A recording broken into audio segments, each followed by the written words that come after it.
Hello and welcome, friends, to our Secular Buddhist Essentials program. This is officially, my name is Venerable Tarpa. This is officially our first class. Last week we did an orientation to kind of describe the program and what we're doing. And so today we're digging in. Very exciting, huh? Anyways, I'd like to start with we used to do these community prayers that I really liked, but I thought people complaining our videos were long on YouTube and nobody's going to sit through an hour of class. And so to make the YouTube videos smaller, we started to kind of not do them. And then we got a big backlash. Hey, what about those beautiful affirmations that you used to do? So I thought I'd start with them today. Our community gathering affirmation. Today, I feel fortunate to sit as a member of this kind community in the safety and security of like minded friends, sharing this present moment with others dedicated to the cultivation of goodness. Today, I'm grateful for the direction and support that this community provides, a community worthy of my time and commitment, a community where my efforts have meaning, purpose, and are appreciated. Today, I'm thankful for this community of awakening, a place to gain the knowledge and skills to improve my life, a family, a home, and a sanctuary for all of us seeking refuge from the storm. And the storm is life, difficult life. And as conscientious practitioners, we must recognize our responsibility to the world, to strive to live skillfully while helping others to do the same, to strive to live in balance and harmony with nature and others, to strive to gain mastery over our minds and embody our true benevolent nature, to expand our hearts and minds, transcending our shared human limitations, to not intentionally harm sentient life or our planet, and to maturely accept and embrace the reality of our situation while striving to improve it. There you go, for all those people that wanted those prayers back again. Yeah, they are pretty, aren't they? So, hey, I'm super thrilled to be here. I mentioned in last week's class that this program we're working on, we're actually we're actually writing the text together for this program. Isn't that exciting? The text is going to be called Secular Buddhist Essentials. And what we're doing is we're covering the material. We're getting everyone's input. People can ask questions, can make comments.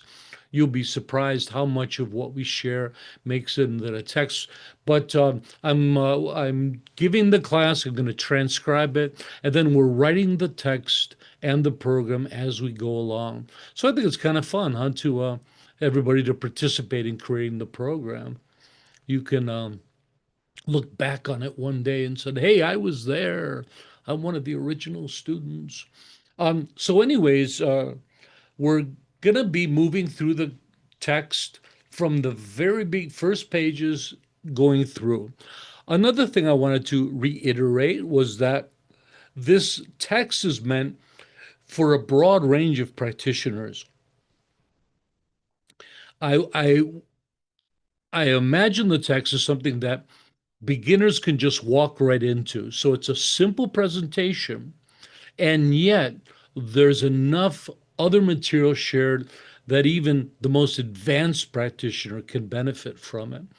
And a lot of the very detailed information we'll share in the end notes for people that really want to dig in to it. So, in one way or another, I think this is going to be a text from beginners to the advanced. So, with that said, here I'm sharing more of the beginner side of it. Once I write the text, I'll fill the end notes with all kinds of yummy technical stuff for all those people that love that stuff. I'm one of them, right? Okay, so anyways, the text begins, of course, with just an introduction to Buddhism. Now, I think I often wonder, sharing an introduction to Buddhism, well, where do we talk about secular Buddhism? Should that come in later? And I think the idea is that we need to share just a little bit about the presentation of secular Buddhism so everyone understands our introduction. But at the same time, the the more substantial material of secular Buddhism we're going to share in a later chapter in the text. And this part is part one. There's three parts to the text. Part one, if I can remember, is introduction, um, adaption, and the spread of Buddhism, that kind of thing. Okay, so, and some of this I'm going to be reading from notes that are from the actual beginnings of the text, and other things I'll share off the top of my head. I'm hoping that the class is light and open, a lot of participation.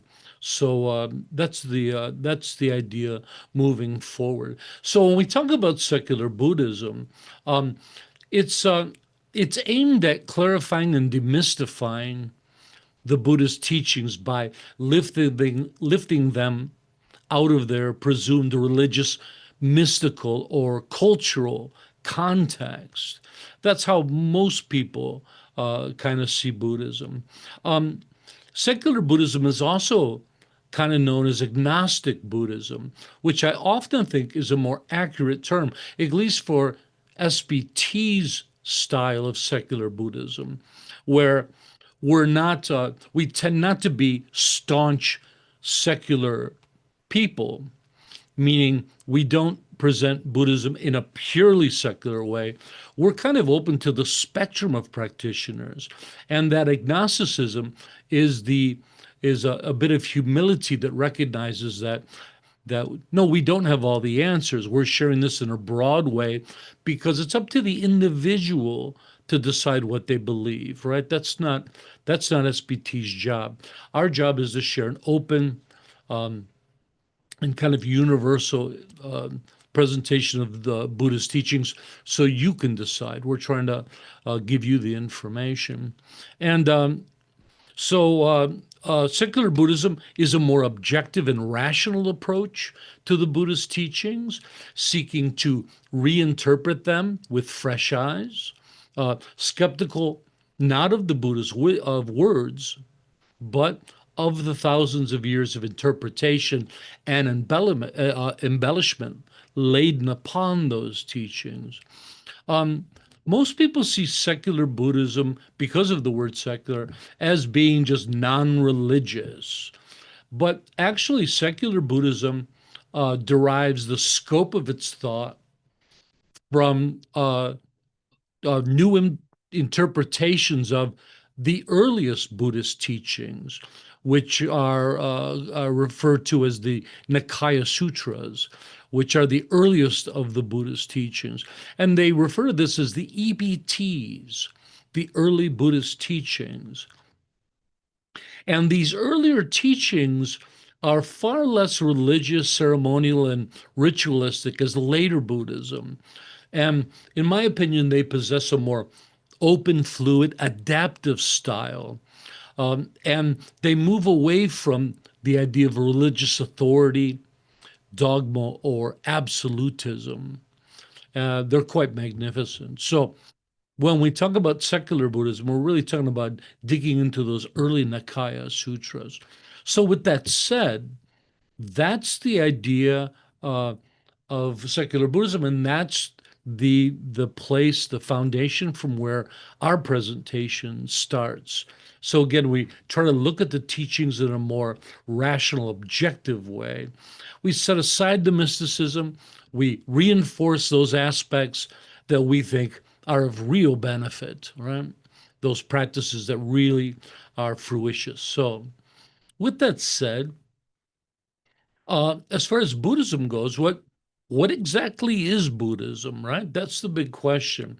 So, because Buddhism, labeled a religion, but Buddhism being non-theistic, meaning that Buddhism is one of the few religions in the world that's not based on a creator God. Now, many people believe that would make Buddhism not a religion at all, but instead a philosophy or way of life. Um, and many people see Buddhism in different ways. Some people see Buddhism as a transcendental path of peace and serenity.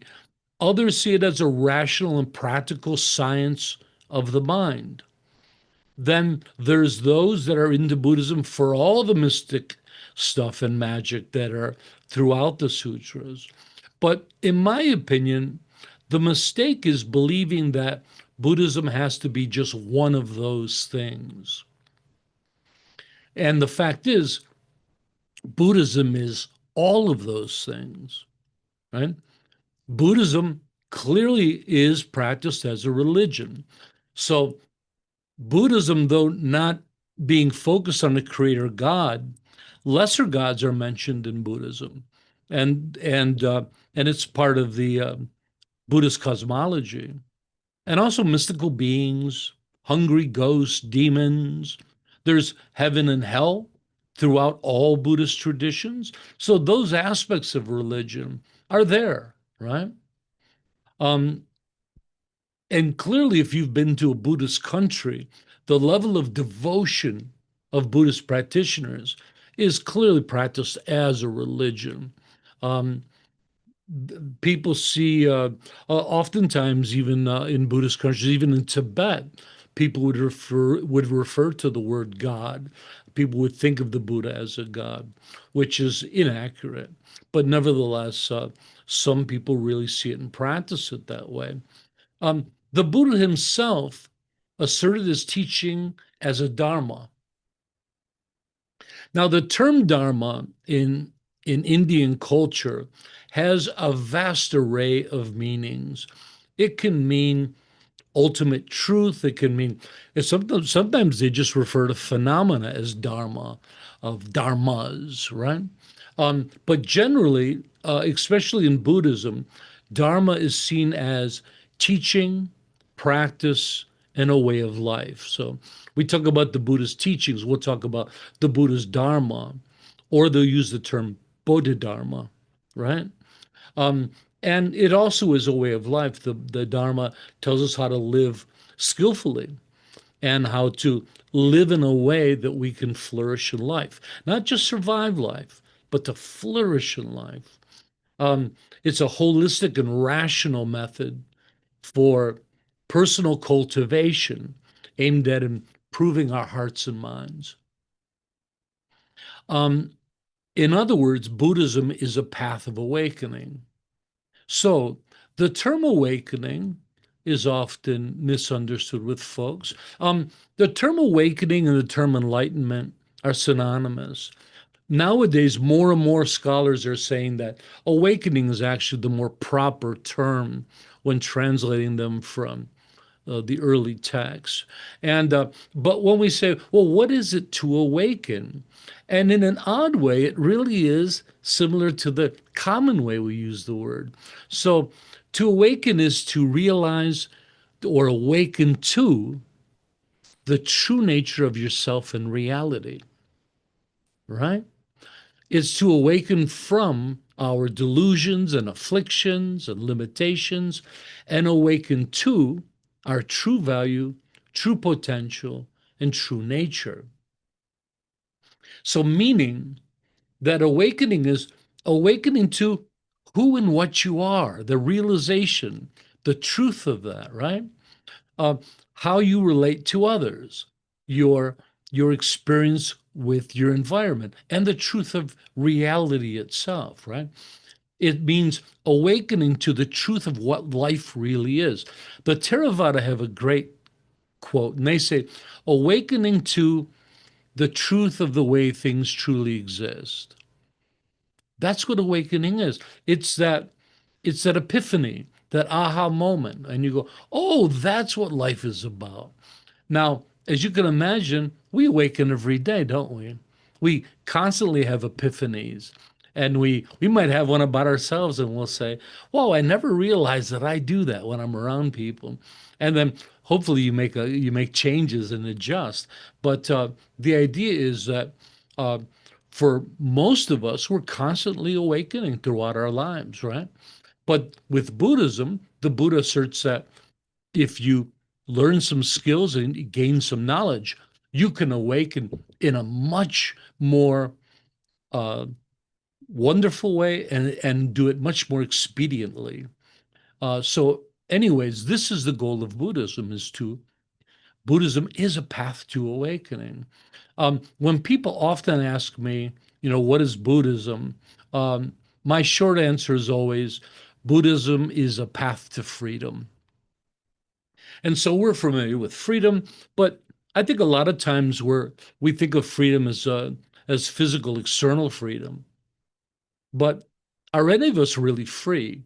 When we talk about internal mental freedom, are any of us free of worry, concern, affliction, uncontrollable habit, fear, self criticism, self doubt? These are the freedoms that are particularly difficult for us. Buddhism is aimed at freeing us from all of those afflictions. So, um, so the Buddha Dharma, the Buddhist teachings, are not the words of a god, God's prophet, but instead the words of a man, the Buddha, and pertain to his direct experience of the true nature of reality. And we talk about the Buddha's model of reality. The Buddha's clarifying for us, hey, everybody, this is what life is really about. This is what's going on. This is what we do to improve our lives. The Buddha's teachings and path um, came through great effort on his part and laid at the end of a search for the answer to one question: what is the cause of suffering? This was the beginning of the Buddha's search, and this is the end of the Buddha's search. And so this is what Buddhism is about. We talked about a moment ago about these mental afflictions that we're seeking liberation from. They're all forms of suffering, right? And so the idea here is Buddhism is about learning how to suffer less in life to some degree, right? Um, and the Buddha found that the cause of our suffering is generally not physical or material one, though of course those are there. Nor did he attribute them to the supernatural. He found that the root cause of our suffering was more psychological in nature, that we simply see ourselves and our reality in a mistaken way, which in turn leads to distorted views of what we truly want, and consequently, how we invest our time and energy in getting those things. But most importantly, he discovers that this unhealthy psychological condition can be removed and liberation from suffering is possible. Hey, that's a heck of a speech. What do you guys think of that? Any questions, comments, interesting things you want to share?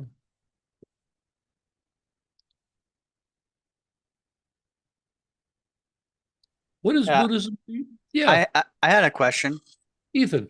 Would you, I wouldn't presume to know what the correct answer would be, or if there is a correct answer, but what would you say that awakening and the end of suffering are very, very deeply interlinked, or would you say that they're effectively the same thing? They're the same thing. In Oh, fact, the Buddha in sutras talks about, when we talk about the end of suffering, in Buddhism, they use the word nirvana. So we have these two terms and we don't translate them into English because they're kind of, I've tried, but nirvana is like awakening, liberation. But we have samsara and nirvana. And they're two ways of existing in the world. And they're both psychological states. So one is samsara is an afflicted mental state in which we live in a confused way. We don't really understand how life works. We don't really understand what we want. Like when we ask somebody, what's the goal of life? What do you want in your life?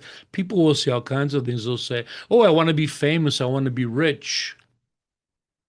I want to be recognized. I want to be loved," right? Um, but when you ask an additional question, you say, why do you want those things? Then the truth comes through. Then they say, well, then I'll be happy. If I'm famous, I believe that'll make me happy. If I'm rich, I believe that'll make me happy. And sometimes it does. Buddhism isn't naive. But generally, the idea is that oftentimes we don't really know the root causes of things. We don't really know exactly what happiness is and how we go about getting it. And so this is what Buddhism shares with us. And so the Buddha talks about nirvana or liberation. He first defines it in the sutras simply as the end of suffering. So they're synonymous. Yeah. Oh, Garuda, please share with me. Yeah, just a small point. It's quite interesting. You're talking about how what can people consider to be happy, and there's quite a few people they've interviewed who've won the lottery, and they say, "Well, I want to win the lottery, I'll be happy," and then a lot of them, you get to a few years down the line, and they get re-interviewed. Did it make you happy? No, I was Yeah, happier before I won it. It caused me so many problems. But their interpretation was of being happy was lots of money, and their fantasy, right? yeah, yeah. But It wasn't grounded in reality. the Celebrities reality are the was, same way, right? yeah, A lot of celebrities will come out and say, it just didn't make me happy like I thought it would. yeah, exactly. I'd say it's reality is very different to a lot of people. Yeah, So we're the same way about all these different things in our lives. Relationships are the same way. We grasp on the things that we think will make us happy. In a sense, because we don't have enough skill and knowledge, we just kind of stumble through life, doing the best we can. And hats off to everybody for doing it, right? Everybody's trying as best they can to move ahead. But we kind of stumble through life, and we kind of stumble, we think we're going to stumble into happiness. That, oh, I'll win the lottery, or I'll meet someone who will complete me and make me happy for the rest of my life, or they'll stumble into the right job.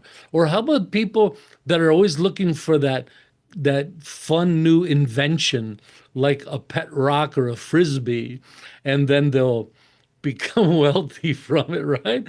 I know I have a lot of friends that are always looking for one of those things, get rich quick scheme. But so yeah, we stumble through life. And the fact is that that's no way to live a life. What you want to do, like in our skillful living program, you want to develop, you want to get some good knowledge, you want to get some good skills, develop those, and reap the result. It's that simple, right? And so that's what Buddhism does for us. The Buddha was simply an extremely impressive human being who seemed to have great insight into this. And as much as this is over, the Buddha was over 2 millennia ago. I think all Buddhists are stunned how effective it still is. The things that the Buddha found, the help that the Buddha gives, the skills that he teaches, just are timeless because they affect our lives at the very deepest root cause, which don't change. At a root level, the problems we had way back when are basically the same problems now. The wallpaper's different. They didn't have cell phones back then, but it's true.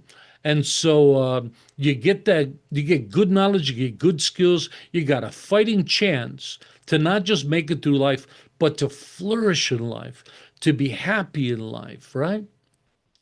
Mr. Garuda.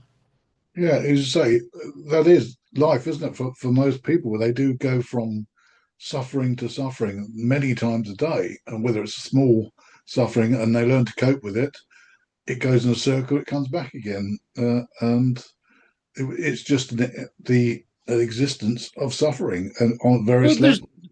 But there's a whole lot of happiness in there Yeah, too. We all yeah, have happiness, yeah. but the happiness tends to be fleeting, doesn't it? You know, it's not really lasting long. It's not happiness that's going to last throughout your life. They're fleeting happinesses.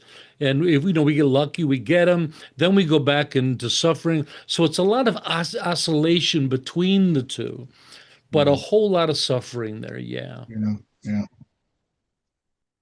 Yeah. So with Buddhism, you learn these things, and guess what? It works. You can slowly gain, and basically what's happening is we're gaining control over our minds. We're getting control over our awareness and our minds. And when you gain control over your mind, you gain control over your life. And you don't have to wait to stumble into happiness, to contentment. You know how to create it. And you learn how to create it in every moment.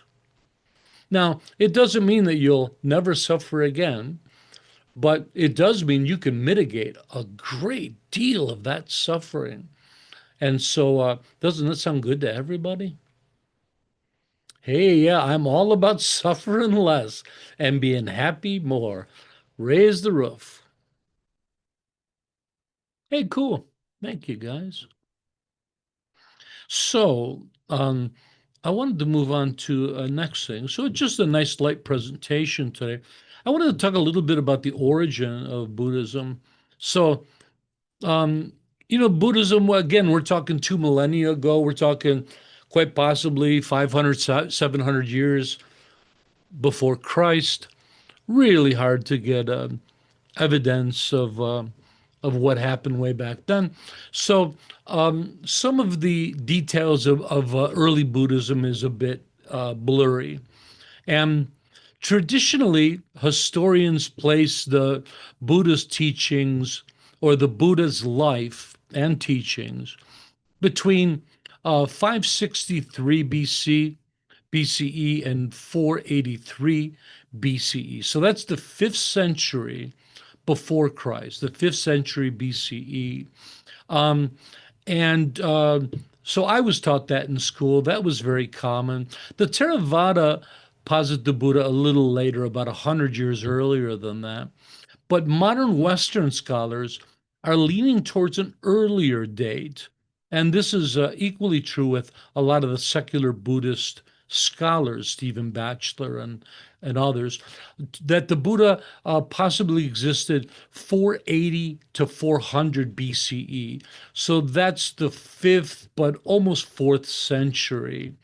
Um, and that would have placed Buddha around the time of some of the early Greek philosophers. So, so positing that time isn't easy, but again, I don't know how important it is. But to really understand Buddhism, it begins with understanding the Buddha's life story, because the birth of the Buddha is the birth of Buddhism, or at least the story, the origins. And the death of Buddhism is a significant place in its origin. So, again, when we talk about the Buddha, we're talking about the Buddha's born into Lumbini, Nepal. Remember, at the time of the Buddha, there is no such thing as India. The Indian region is a whole bunch of different country kingdoms, and so when we say the Buddha was of Indian origin or Nepalese origin, that's irrelevant. Then neither one were countries back then. But he's there in near Lumbini, Nepal, which I've visited many times. It's a cool little spot with lots of Buddhist temples. You can go and visit. He's born a young boy named Siddhartha Gautama. This is his original name. And the traditional story asserts him as a prince of the Sakya clan. Um, and again, when he's born, he's prophesized to be either a great king or a great spiritual leader. His father, determined to see him succeed him as king, surrounds the prince with worldly pleasures and forbids him to leave the palace grounds in order to keep young Siddhartha from seeing anything that would lead him towards a spiritual path. And the story goes, despite this, his father's efforts, as Siddhartha grows into a young man, the king's unable to keep him in the palace walls. And on several occasions, Siddhartha ventures outside the palace and experiences what in Buddhist literature is known as the four sights, in which the Buddha sees an old man, a sick man, a corpse, and a wandering ascetic who seems to be at peace in the world. So, and the story goes, overwhelmed by what he sees, a great determination to find the answer to suffering in the world arises within the prince, and compelling him at the age of 29 to leave his family and life of pleasure behind. So it's an interesting story. But the story is also interesting that supposedly every Buddha, we think of the one Buddha, but there's actually, historically, there's supposed to be, or traditionally, there's supposed to be a series of Buddhas. Some say 7, some say more. But all the Buddhas are supposed to have exactly the same story. And the story is also very reminiscent of other stories, like the origin of Nagarjuna, the great Mahayana philosopher. He has a similar story. So it seems quite interesting that they're like that. So he doesn't experience it his whole life. And when he finally does, you can imagine it has this profound effect on him. And he leaves his family. Oftentimes, people see him as being selfish, that he leaves his wife and his newborn child to leave. But in the sutras, they talk about that he had this vision that even his wife and child were susceptible to suffering. They were going to grow old, they were going to get sick, and they were going to die. And so the idea is that he was being selfless by saying, I need to find an antidote to the suffering for my family as well. So the story goes, he puts on ragged robes and cuts off his priestly hair, and he joins a group of wandering ascetics and starts practicing the spiritual path. They talk about the Buddha being just an amazing student, mastering all of the various techniques and methods of the day. And he goes into practicing such extreme asceticism that he's practicing starvation and things like that, which were part of the Jain tradition back then.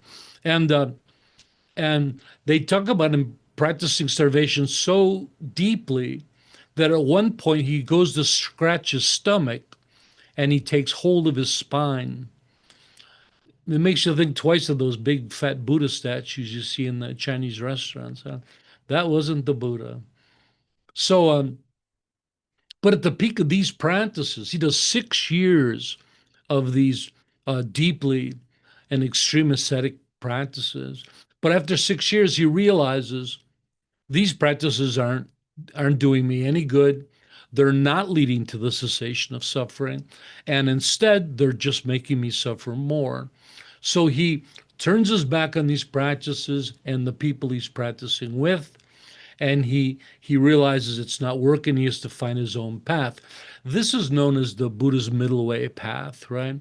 The Buddha's middle way philosophy, where he found that the path to awakening is neither these extreme asceticisms or deep luxury on the other end, that there's a middle way there. And he talked about, he compared it to a musician playing a stringed instrument. And when tuning it, if he tuned the string too tight, it would break.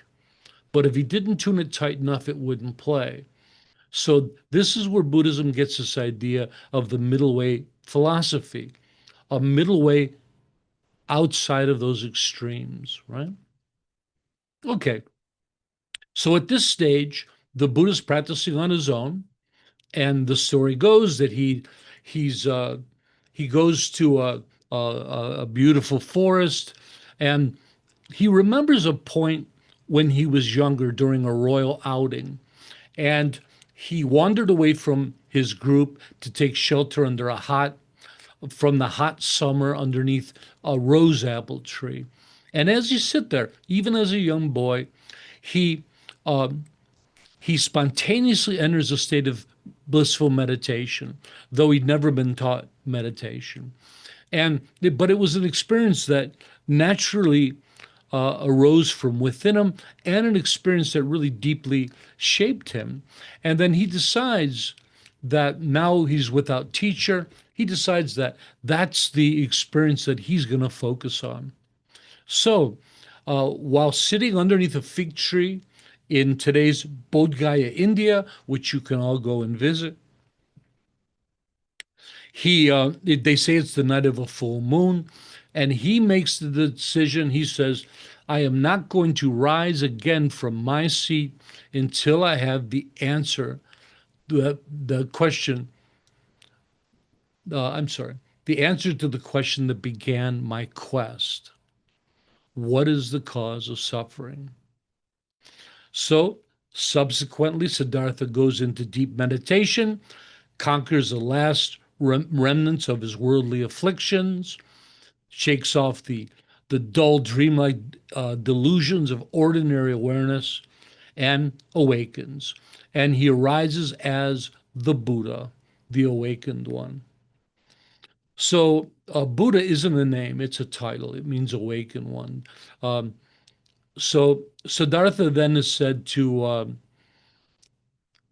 stay in that spot for a number of weeks, just taking in the experience.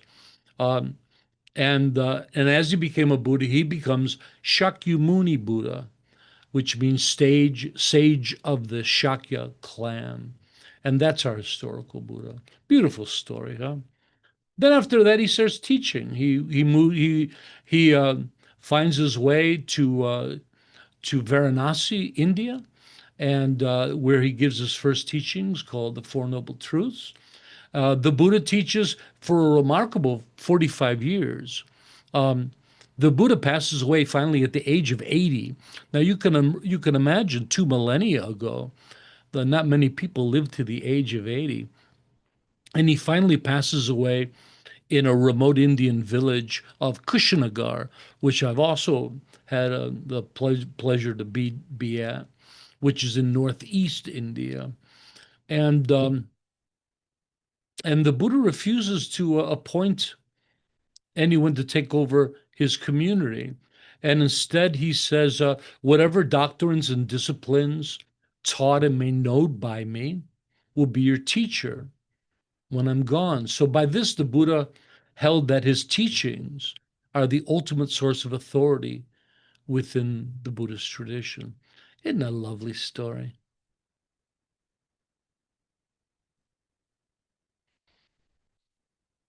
Any questions, comments, insights? I'm doing pretty good on time. I'm timing it pretty good. How about if I share a little bit more and just real briefly, let's talk about what a Buddha is. So, traditionally asserted, a Buddha is a fully awakened being who has perfected all possible virtuous qualities, and in so doing is freed from the endless cycle of rebirth and suffering that entails. So we haven't mentioned that yet, that Buddhism has a belief in rebirth, right? So the idea is that we live our lives and we keep getting reborn. And in the Buddhist sense, they talk about being reborn into the realm of suffering, that samsara is a place of suffering. And what Buddhists are trying to do is escape living in that suffering state. A lot of secular Buddhists um, have problems accepting the idea of rebirth. For SBT, we leave it to the individual. We don't like to teach belief in SBT, right? We share the Buddha's teachings, and we'll talk about rebirth because the Buddha did. It's in the Buddha Sutras. But the idea of what to believe and what you think is most acceptable is up to you, the individual. We stay out of that. Another no, another way they talk about a Buddha is just a being that is free of afflictions. What are afflictions? Oh man, there's so many, right? There's ignorance, delusion, confusion, immaturity, selfishness, self-obsession, anger, hatred, greed, delusion, um, envy, all of those. Those we call all of these things afflictions. So it's a person who's purified himself to that extent that he's freed from that, from all of those afflicted human qualities. So that's what the Buddha is. And the floor is open for any questions, comments, or insights. What do you guys think of all that? Miss Wang Mo, please. Can you define again the difference between a Buddha and an Arhat? Yeah. So now this depends on what tradition you're in, because different traditions see them differently. The word comes from the Theravada and the Pali. So they define an arhat as an enlightened being. They believe the Buddha was an arhat, but a special kind of arhat, what they call a wheel-turning Buddha. And the fact that most arhats have to be taught what the true nature of reality in themselves is. The Buddha was a rare individual who came about that himself and therefore turned it. So they talk about the turning of the wheel, the turning of the teachings, the beginning of the teachings. So the Buddha in his own practice understood, had this epiphany of the true nature of reality and made himself a Buddha, and then he taught it. So all the arhats are those that were taught by the Buddha. Mr. Garuda? Yeah, just wonder, do we know what the difference in when various parts of Buddhism decided when? Sorry, I'll explain. Start again. The difference in when it was existed. Do we know why the differences? And We do, because it was 2 millennia ago. yeah, okay. So, And just different traditions present different things, right? okay. But yeah, but I often think, what does it really matter? It's Yeah. interesting. It's interesting in the frame of how he existed in world history. It's interesting to think that the Buddha existed at the time of possibly Socrates. But then if it's earlier, then Buddhism might have greatly influenced Greek philosophy as well. So I think the scholars find that interesting. I don't think it's going to help me meditate. Probably not there. This is not going to keep me out of trouble. Hey, welcome, Padma. Yeah, David, please. As the Buddha lived several centuries before BC, and I think the Pali Canon wasn't actually written until round about the 1st century AD.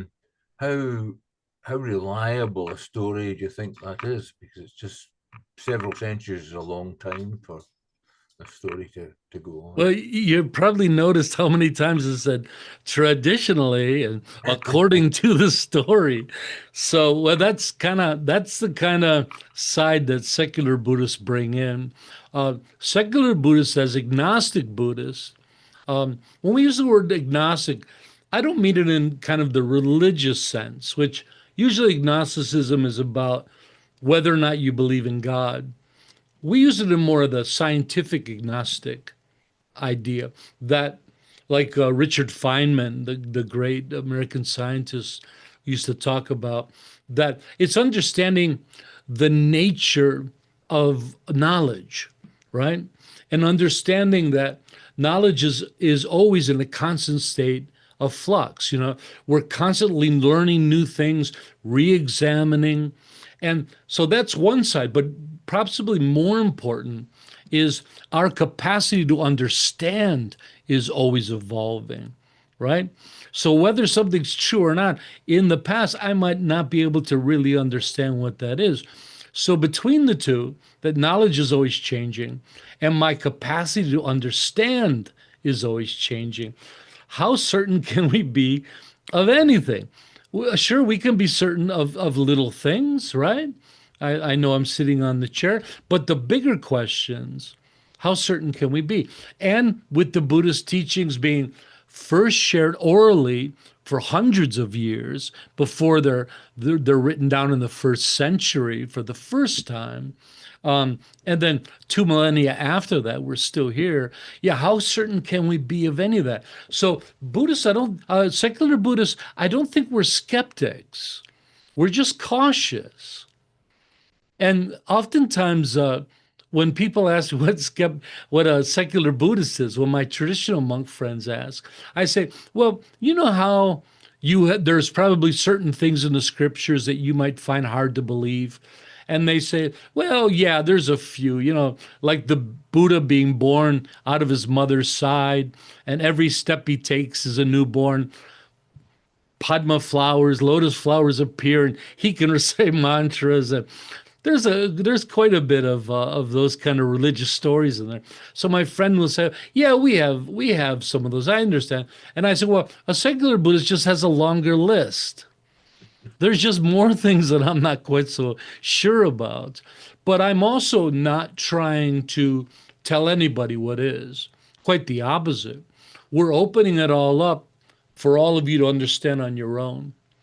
You know, I share what I find is compelling, but you'll find through this whole program, I'm very, very careful to let you know the sources, let you know the ambiguity of certain points in the teachings. That's important. Thank you, David. Ms. Wamo? I think it's important to remember that almost every history, whether it's religious or not, started off as an oral tradition. So you have to remember that if you're going to challenge Buddhism in that type of way, you have to remember that you would have to take that same concept to every single history, because they're Well almost said. all began in an oral tradition. Well said. And then on the other side of it, scholars are often saying how remarkable it is when you put down the three Buddhist canons, the Pali canon, the Chinese canon, and the Tibetan canon, how remarkably similar they are, having existed, so far apart for so long. So scholars are often giving them kudos for actually preserving it incredibly well. So we got a little bit of both going on. Also, people, when they talk about the Pali Sutras, the early sutras, they talk about that you can clearly hear different voices within it, different writing styles, and just different ideas and function behind it all. And I think that that's true as well. There's a lot of commentary snuck in to the text, and people claim that the Buddha said it himself. That's why people like to go back to those EBTs, the early Buddhist teachings, the Nikayas. People believe that, Stephen Batchelor for one, that quite possibly those are the most authentic. Padma? Could you tell us something about your opinion on the links to Hinduism, and also about the missing books of the Bible that heavily lean towards Buddhism as well? Yeah, I can't comment on the missing links to the Bible. I think I don't think there's much factual to that. As far as Hindu goes, remember at the Buddha's time, Hinduism doesn't exist. It's Brahmanism. Brahmanism is the father of Hinduism, but they are quite different as well. And clearly, being in the same country, existing for thousands of years, they kind of rub off on each other. But the Buddha often, or I think it's scholars that actually say it, that Buddhism can be seen as a middle way between Brahmanism and Jainism, the two main religions of the day. Brahmanism is householders, and they're interested in having boy babies and accumulating wealth and a good rebirth. The Jains are ascetics. This is where the Buddha practices deeply extreme ascetic practices, almost killing himself. And to this day, many Jains in meditation, in retreat, will starve themselves to death. And it's kind of seen as an honor. So the Buddha posits himself in between those two things, and far less religious than either group. I hope that's helpful. Hey, cool. How was our first class? I think this is going to be a really fun program, huh? Yeah, so we start off with some of the simple things in case any beginners are here. Next week, we're going to get a little bit deeper into it, but there are parts of this program that are going to become intense in some of the more formidable Buddhist topics. So there's going to be a little bit for everybody in this program. And I'm under an hour. Boy, I did good. I was hoping to. So, hey, with that said, why don't we end today's teaching with our altruistic affirmation? May all be healthy, may all be prosperous, may all be well, may all be present, free of past regret and future worry. May all abide in constant appreciation, which is the source of great joy and contentment. May all realize their true nature and the true nature of reality, which is awakening. I'd like to mention two other programs that we have going on. They just started, and if you haven't joined in, it's not too late. On Saturdays, we have our Introduction to Meditation program that's going on. This is level 1. We're having a lot of fun. Please come. And on Mondays at 1600 UTC, we're on verse 2 of our mind training program, which is exceptional. Both are free for everybody. Everybody's welcome, right? Last thing I want to do is remind everybody that SB2 was created for one purpose: to support you, the practitioner. Thanks for joining me. I had a blast. See you later, friends.